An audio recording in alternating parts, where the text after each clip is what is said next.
Spet chapter 1 verse 7. For Elohim has not given us a spirit of cowardice, but of power and of love and of self-control. In Proverbs chapter 25 verse 28, a man who has no control over his spirit is like a broken down city without a wall. In 1 Corinthians chapter 7 verse 8, and I say to the unmarried and to the widows, it is good for them if they remain even as I am. But if they do not have self-control, let them marry, for it is better to marry than to burn. And in 2 Timothy chapter 1 verse 7, for Elohim has not given us a spirit of cowardice, but of power and of love and of self-control. In Tehillim chapter 25 verse 8, Tet, good and straight is without the name of God, therefore he teaches sinners in the way.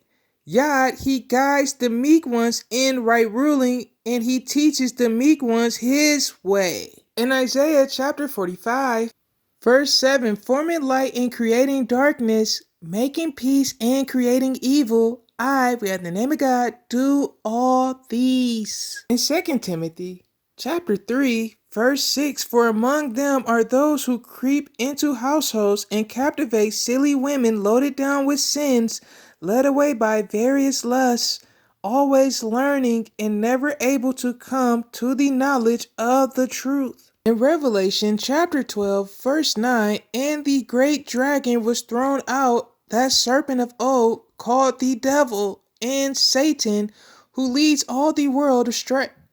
He was thrown to the earth, and his messengers were thrown out with him. In Revelation chapter 20 verse 2, and he seized the dragon, the serpent of old, who is the devil and Satan, and bound him for 1,000 years.